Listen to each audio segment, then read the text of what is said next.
Pois é, Erli, mais um capítulo dessa história do caso Patrícia Roberta. Dessa vez, o Ministério Público que quer que o Jonathan, né, o acusado, o principal acusado desse caso, quer que o Jonathan vá a júri popular. E a gente vai entender um pouco melhor sobre como deve funcionar esse processo a partir de agora. Estou aqui com o Robério, que é o Robério Capistrano, que é, inclusive, assistente de acusação nesse caso. Robério, para que todo mundo possa entender, correndo os prazos legais do processo, o que aconteceu, o que deve acontecer daqui para frente agora com esse pedido, com essa colocação feita pelo Ministério Público. Isso. Olha só, a assistente de acusação, o papel dele é auxiliar o Ministério Público.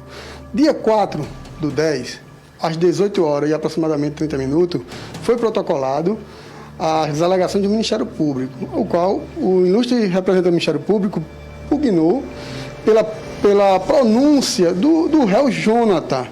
E em seguida, às 21 horas e 40 minutos, eu também juntei as minhas alegações finais, pedindo pela pronúncia, que ele seja levado a júri, que ele seja levado ao conselho de sentença, para pagar pelo crime que ele cometeu.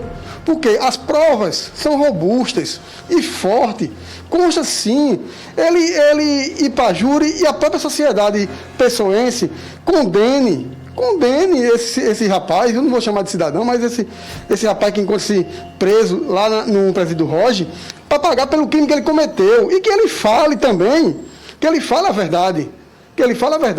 A menina veio, é um namoro que tinha com ele, que veio a João Pessoa para os dois viver o namoro deles, e chegou aqui, foi recebida com a morte, passou tempos presa dentro do quarto, tentando se comunicar com a mãe desesperada teve que vir do estado de Pernambuco, da cidade de Caruaru, em busca da sua filha, junto com o seu marido, e chegou aqui, levou a Patrícia Roberta dentro de um caixão para Caruaru. Isso vocês colocaram no processo de uma forma que é possível ter, inclusive, as provas de tudo isso. Tem todas as provas. Teve uma testemunha-chave que foi que viu, e essa pessoa apontou na frente dele quem era que estava levando o corpo. Quando o corpo caiu de um balde, ele colocou em cima da moto, o rapaz viu e apontou em juízo. Foi esse aqui que eu vi. Eu perguntei, tem certeza? Ele disse, foi ele mesmo. Aí eu sei, é uma prova bastante robusta. Para levar para júri, tem que ter um mínimo de autoria. E a autoria está comprovada. Já a materialidade, isso aí é incontestável, porque já consta laudo cadavérico. E o laudo cadavérico já é materialidade. Certo? A autoria era o mínimo. E lá não tem mínimo. Tem todas as provas. Daqui para frente, agora vocês aguardam então que esse júri, de fato, ele chegue a acontecer. Isso. O processo já está com a defesa para fazer as suas alegações finais, que em breve estão protocolando no próprio PJE, e daí vem a sentença de pronúncia ou de impronúncia, que isso aí é o mínimo, eu vou falar em pronúncia.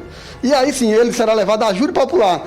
Depois da sentença de pronúncia, os advogados, o Ministério Público e os advogados de assistente de acusação e de defesa vão fazer o 422. O que é o 422? Apresentar novas testemunhas, ou as mesmas que já foram arroladas, tá certo?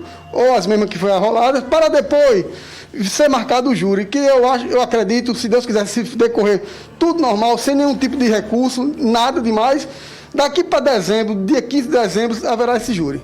E a gente segue acompanhando. Robério, muito obrigada. Inclusive, colocando para nós de uma maneira bem mais clara, para que a gente possa entender esses processos jurídicos, que para quem é da área, né, é muito comum, mas para nós, enquanto sociedade, é um pouco até difícil de compreender, mas dessa forma ficou bem simples, para que você possa entender o que é que deve acontecer daqui para frente e para que esse júri possa chegar a acontecer. Lembrando que o Jonathan, até o momento, não falou nada sobre esse caso, mas as provas estão aí, o processo corre e a gente segue acompanhando, Erli.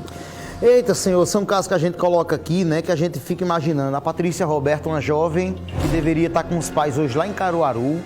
A Aniele hoje completa um mês, que, no meu entender, perdeu a vida tão precoce, uma criancinha de 11 anos. Aqui um caso, Aniele outro.